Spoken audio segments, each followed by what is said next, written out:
Welcome back, everyone. The journey continues. Our aim is to reach here. You see this building here? Yes, this is what we are going to build, and this is what we're going to learn how we reach there. So, what is some of, anyway, how have you been, first and foremost? I'm so happy.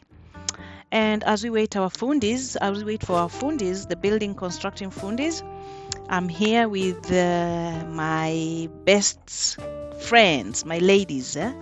These are the ladies that keep me so excited and informed in the village. Now the fundis are here. The fundis are people. Fundi is a term we used for builders back at home. We call them fundis. As you can see, I had removed some sweet potatoes. Just look at the sides. The whole place was covered with sweet potatoes, but we had to take a section of the land so that we can build these. So it is also important to check with the authorities, something that is very, very important.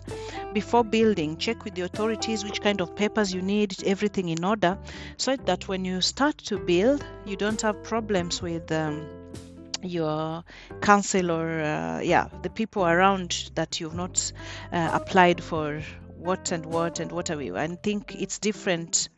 There's some papers that are different from the one county to the other. So it's important to check that in advance. So as you can see, we started with the down. Now the building is proceeding. It's going on, and we're still building the base. So if you remember from part one, we were collecting stones, and whatever they're building now, this is the skeleton that we are going to fill with the stones. The stones first, and then we do some, what is it called, the bonding. I don't know the name, but I know you know what. You'll see through it how they're gonna do it. And then they do partitioning. They build the partitioning. We're gonna have 3 doors, as you've seen the video of the house when it was finished. They have to do the foundation of partitions from down.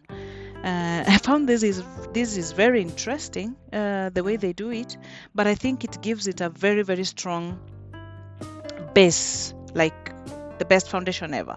So as you can see, the first part up where it's like the soil is like covered a little bit, we've put some stones in it, and then they ponder it with some heavy things so that it becomes very compact and strong.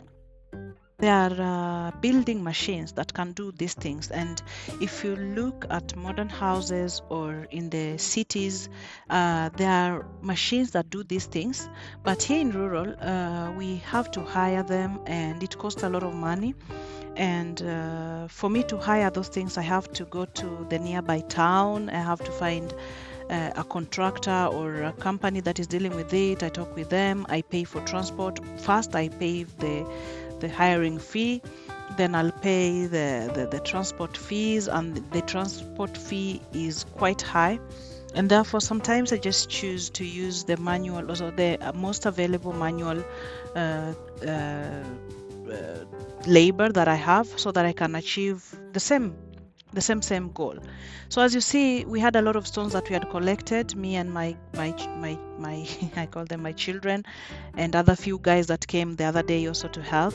And if you look back at the foundation, it has been put. Now they have done the thing I was talking about, the pouring of the soil after putting the stones, and now they are doing the plastering.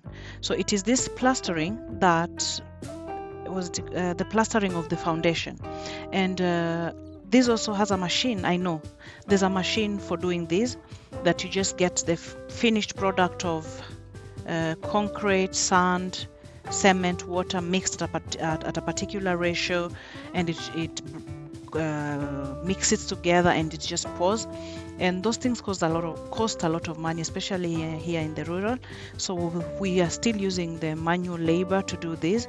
And as you can see, I also do some calls, because I'm being told that some of the materials are reducing. We need to add some materials like sand and cement. So I'm making some calls to make sure that the transport guy reaches here in good time, because once the mixing guys start this process, they don't like delay. They want to do it finished. And as for this day, they wanted to reach a particular point so that they can be finished with it, so that they can start the next step. So now we are in it's starting to get late in the evening, and they are so determined that they have to finish this process no matter what.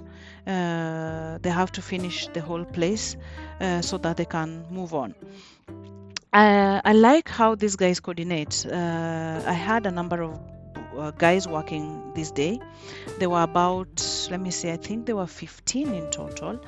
They know who should bring what and at what time, and you can hear how they talk, and they talk merrily, and they are happy. And I was asking them, for example, what do they think if we hire a machine to do this job that they're doing? And they were explaining to me that, some of these things takes job opportunities from them. Some of them are not going to school, and these manual laborers are the ones that they are getting payments to feed their families. So they were like, no, don't bring machines. This is something we will do. Let us just do this, because this is how we can also get a livelihood. And they were telling me the importance of just instead of getting the machines, to help them also. And I thought it was nice.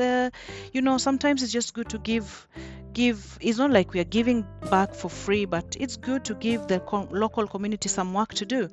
And as you can see, they're doing well, they're coordinating well, and they are hoping to be finished with this process here. After this, we're gonna go to the next step.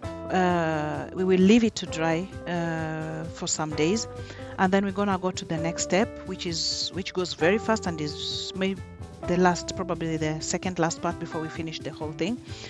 But I like that we can create jobs out of this. I like that families can these people will go back with money to their families, instead of hanging around in the rural area centers, small centers, and not getting jobs, because there's not so many jobs to ask. There's no factories, it's just farming. We do a lot of farming around my place, and it was not the season for farming anyway.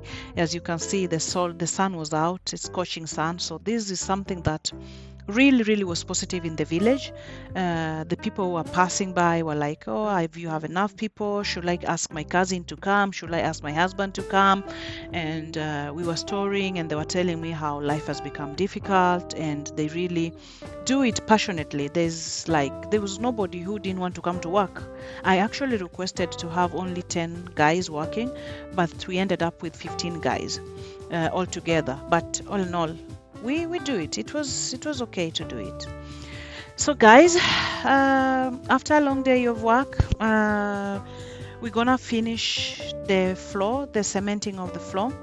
And I like the size of the building. It looks quite nice, at least from what I can see right now. And we're gonna see you next with the next video when this process is finished. We will leave it for some few days to dry, and then we will come back to start the next place. So see you in the next video.